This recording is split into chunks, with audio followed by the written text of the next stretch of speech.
Tonight at 9, a new abortion law for Indiana goes into effect tomorrow. What this means for you. And although abortion is up to the states, Senate Republicans are proposing a nationwide ban. What this could mean for upcoming campaigns.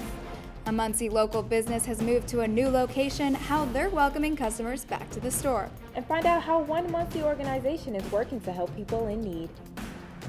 A beautiful family weekend coming up. More on that in my full forecast. Delaware County's only live television newscast from Ball State University's Unified Media Newsroom. You're watching NewsLink Indiana. Good evening. Thanks for being with us. I'm Catherine Segal. And I'm Alana Gaither. Indiana's abortion law goes into effect tomorrow and is the first new restrictive law to pass in the nation since the Supreme Court overturned Roe v. Wade. NewsLink Indiana's Anna Chalker breaks down the law. After weeks of debate and public testimony at the special session, Governor Eric Holcomb signed Senate Bill 1 into law on August 5th.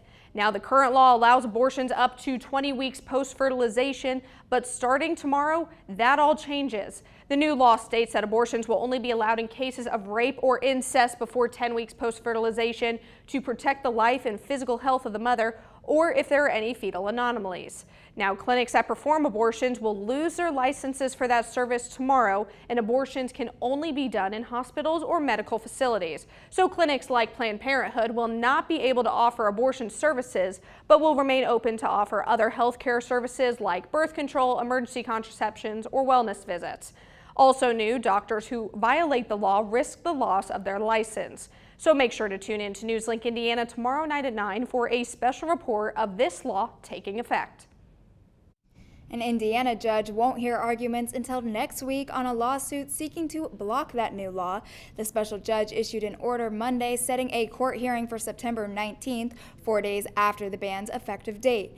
Indiana abortion clinic operators argue in the lawsuit the ban, quote, strips away the fundamental rights of people seeking abortion care in violation of the Indiana Constitution.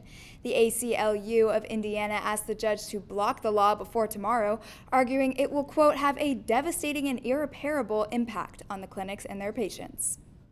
A judge temporarily stopped Ohio's ban on virtually all abortions today. The decision means abortions through 20 weeks gestation can continue for now. Judge Christian Jenkins' decision to grant a 14-day restraining order against the law came as part of a lawsuit brought by the ACLU of Ohio on behalf of abortion providers in the state. The clinics argue the law violates protections in the state's constitution and say the law is unconstitutionally vague. Senator Lindsey Graham is proposing a nationwide ban on abortion procedures in many cases. The bill would ban abortions after 15 weeks, except in cases of rape, incest, and saving the mother's life. Senate Republicans were slow to support Graham's bill, but many are starting to use it as a campaign point. Analysts say it could appeal to moderates seeking a middle ground while also rallying the base. Right now, abortion laws vary by state, and West Virginia passed a narrow total ban yesterday. A local tattoo parlor decided to relocate their business this summer. Today, they celebrated their new building with an open house to welcome the community. Black Sword Alliance has been in the tattoo and piercing business for nearly 7 years. With their new spot, the owners are excited to make some new art and some new memories. We just wanted to say thanks to everybody and show off the place. We worked hard to get all the art hung up and everything looking as nice as we can. We got a bunch of free shirts and koozies, and just wanted to say thanks for supporting us all these years and enabling us to make the move over here. The new location can be found at 1401 North Wheeling Avenue. A little over a year ago, a local Muncie organization formed to make change in the community. Pastor Matt Derby from Northside Church of God opened the Love Muncie organization to help those in need. Love Muncie is a faith-based organization that welcomes all people within Delaware County. Pastor Derby says Love Muncie unites other organizations throughout Ball State and Muncie. He says their main goal is to help uplift people and give them tools to discover their passions. Last year, Love Muncie hosted 2 concerts and handed out shoes, backpacks, and other clothing items at the Delaware County Fairgrounds. Pastor Derby says they hope to make an even bigger impact this year. Love Muncie is a unity bridge. That's what it is intended to be. It's a place where people of different backgrounds can come together and work for the common good of our community.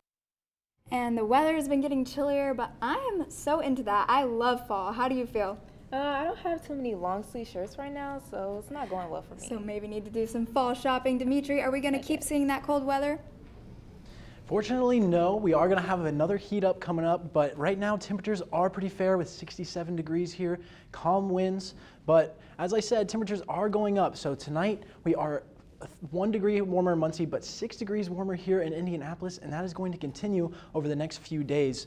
Now, what else are we tracking? We are tracking those warm temperatures, like I said, and they're here to stay, as well as sunny skies and a chance for fog in the morning.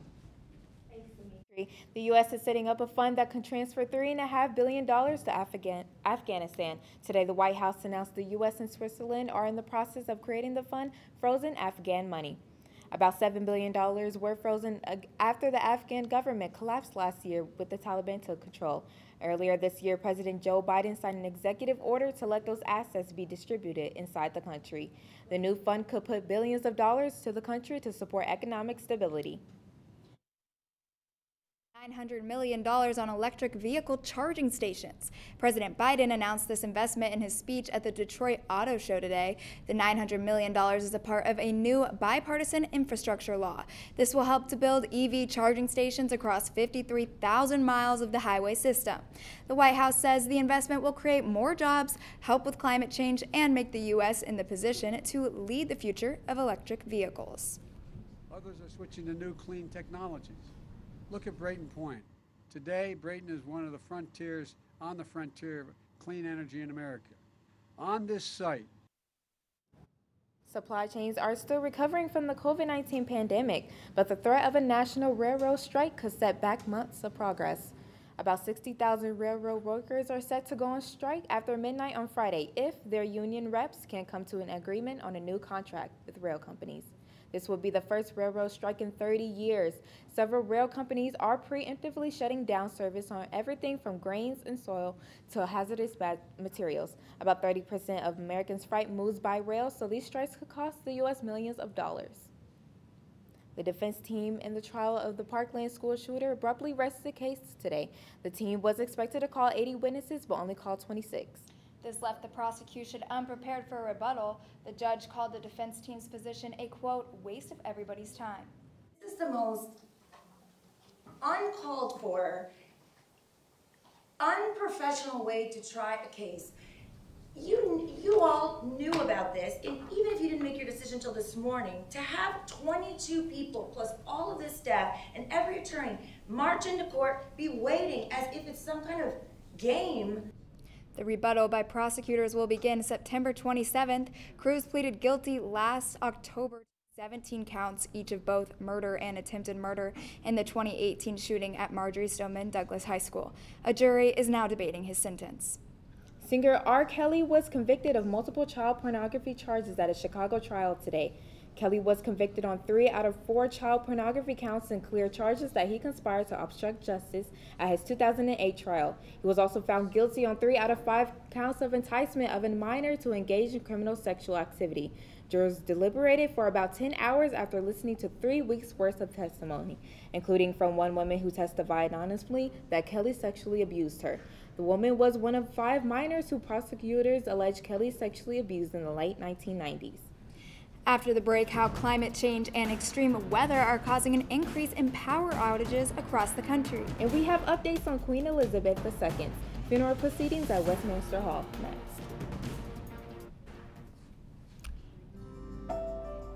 Oops, that's a county, not. Riding the bus is an easy thing to do.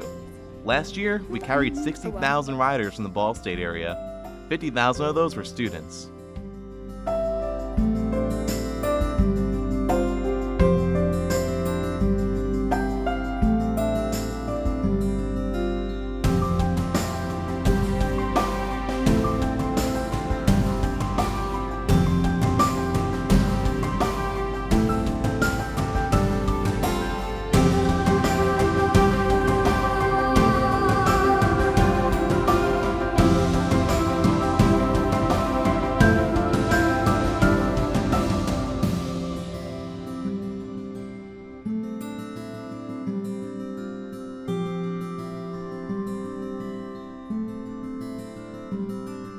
Anywhere you want to go, MITS will take you there.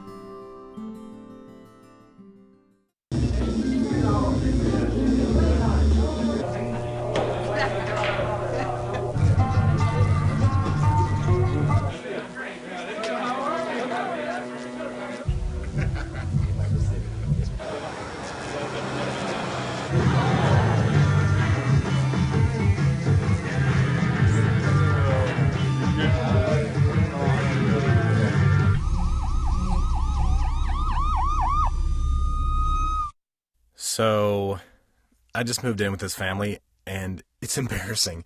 The little one, he likes to go outside and crawl around in the giant litter box. I don't know what he's doing. I mean, I was born and I knew how to use the litter box. Look at that. That's disgusting. Oh, poop already. You're making me nervous. Oh, okay, I can't look at this anymore. I really hope he grows out of this, for his sake. Over the past 2 decades, power outages have spiked across the country, and according to a new study, the biggest cause has been extreme weather events. The rise in global temperatures has caused extreme weather to get worse. Demand for electricity has risen, and the country's energy infrastructure is getting older and more vulnerable. The analysts found from 2000 to 2021, 83% of all reported power outages were caused by a weather-related event. The events ranged from drought-fueled wildfires to damaging storms like tornadoes and hurricanes, which will worsen as the climate warms. Climate Central found Texas had the largest number of weather-related outages since 2000, followed by Michigan, California, North Carolina, and Pennsylvania. Drug overdose deaths in the U.S. remain at near record levels. According to CDC, more than 109,000 people died of drug overdose in the past year. Annual overdose deaths reached record levels during the pandemic. Fentanyl, a synthetic opioid, was involved in more than 2/3 of the overdose deaths in March of 2022. Deaths involving fentanyl increased by 80% over the past 2 years. Queen Elizabeth II's coffin was moved to Westminster Hall this morning. The service held to honor her arrival began with a prayer and a reading from John 14, followed by a blessing by the Archbishop. King Charles stood directly before the Queen's coffin alongside Camilla Queen Consort, directly followed by Anne, Princess Royal, and her husband. Behind them, Prince Andrew and Prince Edward with his wife Sophie, finally followed by Prince William and Kate, and Prince Harry and Meghan. Queen Elizabeth II reigned for 70 years, making her the longest-serving monarch in British history. She will lie in state at Westminster Hall until her funeral on Monday. Demi Lovato announced on Instagram that her current tour will be her last. The singer's tour for her 8th studio album began last month in Iowa. She told fans that she plans to finish out the rest of her tour despite posting that she's, quote, so sick and, quote, can't get out of bed. The rest of her tour will be throughout the United States. Lovato's past health problems have been very public. Today, California's Attorney General filed a lawsuit against Amazon. The issue lies with how Amazon prices products from third-party sellers. The AG says the retailer requires all sellers to offer their lowest prices on its platform. Merchants have to list products for the same price across all sites like Walmart, Target, or eBay. The lawsuit claims that the policy creates artificially inflated prices on competing websites and is anti-competitive. Amazon has not commented on that matter. And unfortunately for me, I won't be seeing that cool fall weather, but Dimitri, what can we expect? Yeah, we're going to see that warming continue into the weekend and into next week as well. More on that on my full forecast coming up next. Baby, you see, I cannot set you free. My lonely days are gone. That's why I'm never gonna let you go. Never gonna let you go. Babe, I'm never gonna let you go. No, no, never gonna let you go. Here you go. Thank you. Thank you. Never gonna let you go. Never gonna let you I think it's just vapor with flavor. It won't hurt my kid like cigarettes, right? Vaping is safer than smoking, isn't it? There's really not even that much nicotine in them, right? My kid? My kid knows it's dangerous. Get your head out of the cloud. Today, nearly 8,000 kids will start vaping, maybe even yours. Learn about the dangers at talkaboutvaping.org. Emotes say a lot, but they can't say it all. Think your guildmate is struggling? Try these dialogue options.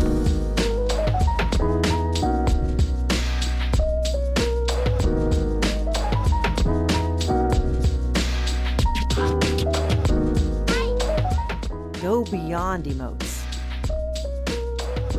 Check in with your guildmates at seizetheawkward.org.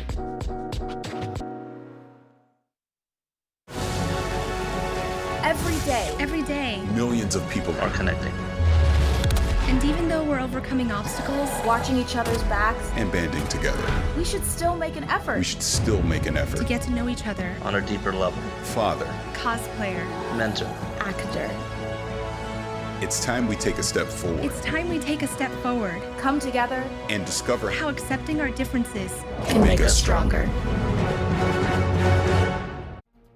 Welcome back. We're looking at a live shot of campus. It's currently 9:15 and it's looking pretty clear out today. Dimitri, what else can we expect for weather? Yeah, as I said, those temperatures today were very warm. It was great out there today. Temperatures right now, as we can see, are still pretty fair. 67 here in Muncie, 71 here in Indianapolis, and 66 down here in Bloomington. Now, what is keeping us warm and what is keeping those conditions really nice and sunny is a high pressure system that we can see right over northern Illinois, as we can see here. Now, that's going to continue into the weekend and into next week as well, as we will see those temperatures continue to rise. As far as tonight goes, we are going to see those temperatures drop just like they did last night. 64 currently right now, and as we move on into later on into the night, we are going to see temperatures drop down to 58 and even further on from that. As we can see, our low is 54 degrees. Should be a mostly clear night tonight with the winds coming in at 0 to 2 miles per hour, but we do have a chance of fog around 5 a.m. around some of the areas around Muncie that we are going to take a look at. As you can see here, 6 a.m.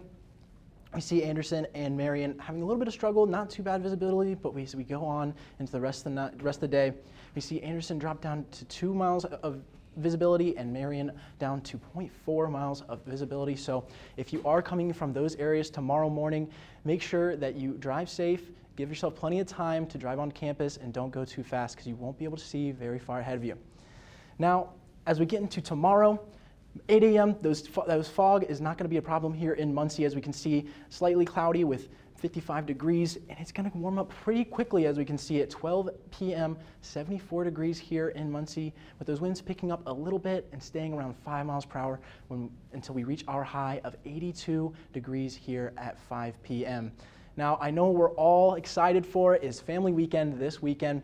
We are going to have a great weekend for Saturday. As we can see, if you are going to that golfing outing before 11 a.m., it will be a little bit cooler than 73, but by 11 a.m. and those tailgates are starting, we are going to warm up to 73 at 11 a.m. like I said. And once we get to 2 p.m., things are going to warm up quite a bit more to 83 degrees here by kickoff and when those boys are on the field to this weekend. Now, 5 p.m., things are going to stay 83 degrees and southwest winds of 10 miles per hour throughout the day. Now, for the 7-day forecast, we see 82 for Thursday and 85 for Friday. We are going to have a nice weekend, as I said, 83 and 85. Now, as we go on to the rest of the weekend, we are going to see things, or next week, we are going to see things warm up to 87 on Tuesday and Wednesday. Now, I don't know about you guys, but I am pretty excited to have families coming in on the weekend, and we're going to have fun festivities this weekend, right?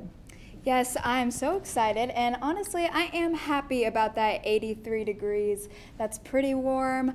It's going to be a good day with the family. My mom will be happy. And it makes me excited because I don't have to go shopping for some long sleeves. I can wear my tank tops. You know how I was telling you about that earlier. You can hold off on your fall shopping for a little bit longer. Yeah, things are going to stay warm, so it's going to be a great weekend here on campus. And yeah, I hope to see a lot of families out there having a great time at the tailgate and then enjoying the game when the weather warms up just a little bit more. And don't forget your sunscreen. Yeah, thank you, Dimitri. Now over to Andy with sports.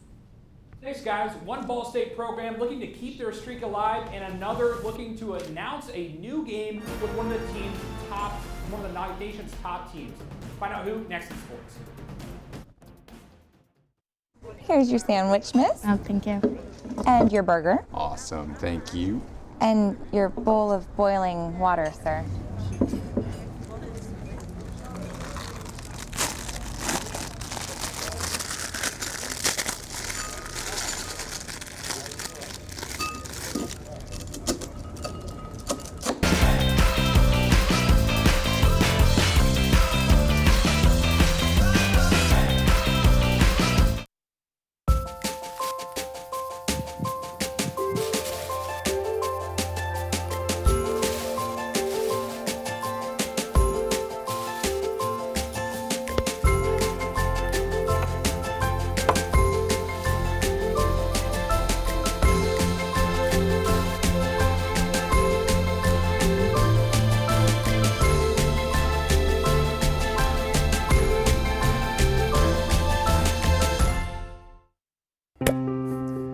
After retiring from the NFL, I've been able to spend a lot more time coaching my daughter's basketball teams. It's something I love to do. Through our games and our tournaments, we see all types of coaching, good and bad. And it begs the question, do we really know who's coaching our kids? Do they have the proper training and screening it would take for me to be comfortable with my daughters playing for that coach? Our Youth Basketball Association made the decision to use trusted coaches to screen and train all of our coaches. I'm a trusted coach. Are you? So if one cat has 4 kittens who reproduce every 6 months, how many cats will there be in 5 years? Who's got it? Is this... What is that? Seriously. Who threw that? Cats are terrible at math, but they sure do multiply. Please spay, neuter, and adopt. The solution is 10. Welcome back to NewsLink Indiana. I'm Andy Newman with sports. Ball State women's volleyball fresh off tournament play, facing off against the Dayton Flyers on Tuesday. After winning the Ball State tournament, the Cardinals look to keep the momentum rolling. Early on in the matchup, Ball State able to take a commanding lead, take the first set 25-17. With the Flyers able to respond and take the next 2 sets to go up 2-1. The Cardinals able to rally back and force a 5th and final set, but it is Ball State losing a hard-fought battle with Dayton in a final set score of 3-2. After the matchup, head coach Kelly Miller-Phillips explaining how it is important for the team to be consistent throughout every set. To play like every point matters all the time, and so there are moments when it's a set 5 or after 20 where we can show a lot of toughness, and all of a sudden, you know, the adrenaline's pumping and we're playing at a whole other level. But championship level teams have to be able to do that when it's 0-0, have to be able to do that, you know, if you're up 2-0. The Cardinals' next matchup will be this Friday in West Lafayette as they take on the Northern Kentucky Norse. Over to the green, the Yorktown Tigers girls golf regular season coming to a close last night in a matchup against the Delta Eagles. After a season starting even before the first school bell rings in August, the Tigers looking to rain on Delta's Senior Day parade and pull off the victory. That scenario just not in the cards, with Yorktown falling to Delta in a final matchup score of 187-171. Leading the way for Yorktown is Kaylee Agugulario with a final score of 39 shots. Winning the matchup overall is Delta's Belle Brown, edging out Agugulario with a single stroke by a score of 38. Head coach Nathan McClung stresses the importance of scoring low heading into the uncertainty that the postseason brings. Golf is really a game of we want to grind out whatever score we have because we never know what it's going to take to either win a tournament or advance to the following weekend. This Saturday at Crestview Golf Club, teeing off at 9 a.m. as Yorktown looks to make a deep playoff run in an attempt to take a state championship home. Switching things over to the pitch, Ball State Soccer is set to compete tomorrow for the first time in 10 days. The Cardinals are traveling to Indianapolis to face off against the Butler Bulldogs. In their last contest, Ball State coming out victorious with a 3-0 victory over Valparaiso. The Cardinals are led by junior midfielder Avery Finchel with 3 goals so far on the year. Ball State entering the matchup with their overall record of 3-2-1, and with Butler coming into the matchup at 3-4. Kickoff is in Indianapolis, set to take place at 7 p.m. Taking things over to the gridiron, Ball State football releasing one opponent for the 2023 season. The men in Muncie facing off against the powerhouses in college football, one of them, the Georgia Bulldogs. The Cardinals and Bulldogs slated to face off in the fall of 2023. Ball State taking on SEC opponents 11 times in program history, including this season's home opener against Tennessee. The game is set to take place in Sanford Stadium in Athens, Georgia. And guys, obviously Ball State not faring too well against Tennessee this year. Hopefully they'll do a little bit better in Georgia. And also, family weekend this weekend. Are you guys excited? Yes. Homecoming soon. I'm very excited to go to family weekend. I did not get to go to the game last weekend, so I'm definitely excited to be there on Saturday. I'm sorry to say that I missed out on last weekend's, but it's okay. Oh, we both Sadly, did. I was there, and Ball State did end up kind of losing that one in a little bit of a heartbreaker, 30-37. But hopefully we'll do a little bit better. Right at the end, didn't they get a touchdown right at the end? Yes, right at the end, a 60-yard touchdown from Western Michigan. That's yeah, good. That's good. Disappointing finish, but hopefully Sure. Ball State does a little bit better this time. Thanks, Andy. After the break, we'll learn about a campus event helping students to learn more about career pathways. And we'll take one final look at weather. Baby, you see, I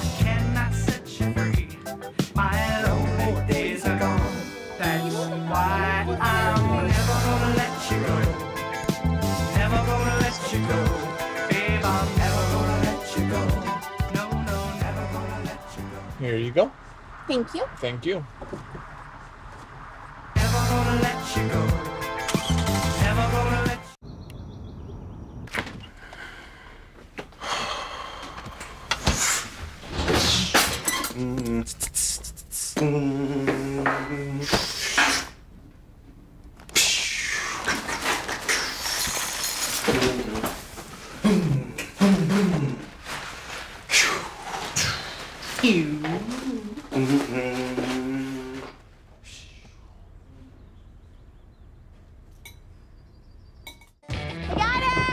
Hi. Can you help me? I got it. Thank you. No problem. Just like the rules to surviving Zombieland, there are steps you can take to be prepared for an emergency. It's the right thing to do. Talk with your family to make a plan. Look for safe areas to meet up if separated. And stock up on supplies. It's never too early to get prepared, so start now. Right now? Right now. You can't predict emergencies, but you can be ready. You're welcome, America. Visit ready.gov today to learn more. Jordan knows he shouldn't eat this entire bowl of nachos, but tonight he's earned that right. Because a few hours ago, in the middle of happy hour, he recognized a sign. Not from the gods or a bolt of lightning, but from a double heart, a kissy face, and a fourth ha in ha ha ha. That's when Jordan knew he was buzzed. So when it was time to go, he got a ride home instead of driving. Be a legend like Jordan. Recognize your buzzed warning signs and get a ride home. Buzz driving is drunk driving. Welcome back to NewsLink Indiana. My name is Paris Enenful, and this is your campus coverage. Yesterday, I went to the annual Star Party and got a glimpse into how the College of Science and Humanities works to inspire their students. The activity fair was filled with students looking to be more involved in their majors and minors. Undecided students also had the chance to see where they wanted to go in the future. CSH and Residence Life teamed up with different tables and posters to inspire and educate them. Their goal is to bring in people with interests in the arts and in making a difference in the Muncie community and the world. Assistant Director of the Humanities Compass Initiative program, Catherine Gardner, hopes the event can inspire students to find their path despite challenges. We feel in Compass that it's not the student's job to figure that out. We should help them. That's part of what the university should do. So it's connecting people with alumni, and then it's creating things like the Star Party, where they can make connections, that they can see how these things apply in the real world. Thank you so much, Paris. And now with that was a great way to kind of get students involved. And I mean, how did you feel? No, definitely. I know as a freshman myself, those kind of events definitely helped me to decide what I want to do around campus and maybe in the future. And I got to talk to a lot of amazing people, so it was definitely really great. Yeah, that's great. And yesterday was a really great day to yes, have the and event now we too. have to go with Doogie Tree. All right. Yeah, as I was saying, the weather this week is looking like in the 80s all across the board. As we can see, Thursday it's going to be 82. We have a beautiful family weekend coming up. The football game is going to be 83 degrees. And it's going to warm up even more into next weekend, as we can see 84 degrees there on Monday, and then 87 both Tuesday and Wednesday. Thank you, Dimitri. Looking forward to that nice weather this weekend. That's all tonight for NewsLink Indiana. Be sure to join us again tomorrow night at 9 for a special report streaming live on the NewsLink Indiana Facebook page. And for news anytime, anywhere, go to ballstatedaily.com. Have a great night.